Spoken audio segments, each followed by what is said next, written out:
Hello, എന്നും പ്രൊപ്പഗേഷനും അതും ഇതൊക്കെ ആയിട്ടുള്ള വീഡിയോ ആയിട്ടാണ് വരവ്. ഇന്ന് ഒരു സ്ട്രോബെറി പ്ലാന്റിനെ കുറിച്ചിട്ടാണ് കേട്ടോ. ഇത് എനിക്ക് നഴ്സറി, ഇവിടെ അടുത്തുള്ള നഴ്സറിയിൽ നിന്ന് കിട്ടിയിട്ടുള്ളതാണ്. അത്യാവശ്യം നല്ല ഹെൽത്തി ആയിട്ടുള്ള പ്ലാന്റാണ്.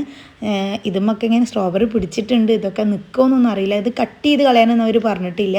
ഇങ്ങനെ തന്നെ അങ്ങോട്ട് വെക്കാനാണ് പറഞ്ഞിട്ടുള്ളത്. പിന്നെ മഴ കൊള്ളാതെ വെള്ളം തട്ടാതെ നിൽക്കണം. അപ്പം മഴയുടെ സീസൺ ആണല്ലോ, അതുകൊണ്ട് തന്നെ വെള്ളം കെട്ടി നിൽക്കാത്ത ഒരു ചട്ടിയിൽ വെക്കാവും നല്ലതെന്ന് പറഞ്ഞിട്ടുണ്ടായിരുന്നു. അത്യാവശ്യം ഹെൽത്തി ആയിട്ടുള്ള പ്ലാന്റ് തന്നെ കേട്ടോ. അപ്പോൾ വള്ളിയിലൊക്കെ ചെറിയ തൈയൊക്കെ വരുന്നുണ്ട്.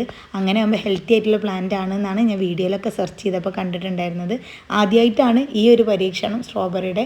പലതവണ കണ്ടിട്ടുണ്ടെങ്കിൽ പോലും നമ്മളിവിടെ ഒന്നും ഉണ്ടാവില്ല എന്നൊരു ധാരണ ഉണ്ടായിരുന്നു.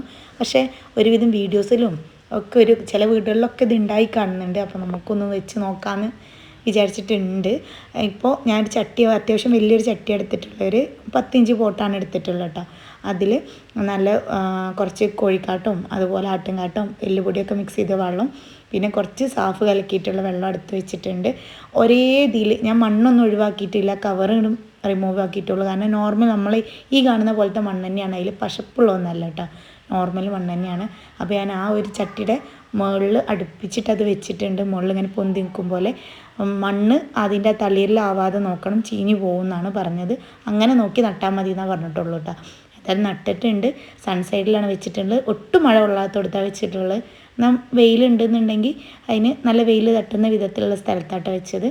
ലീഫിലും അതുപോലെ നല്ല മണ്ണിലൊക്കെ ആവാൻ മാത്രം സാഫ് ഒഴിച്ചിട്ടുണ്ട്. അപ്പോൾ ഇതിൻ്റെ അപ്ഡേഷൻ വീഡിയോ ആയിട്ട് വരുന്നുണ്ട്. താങ്ക്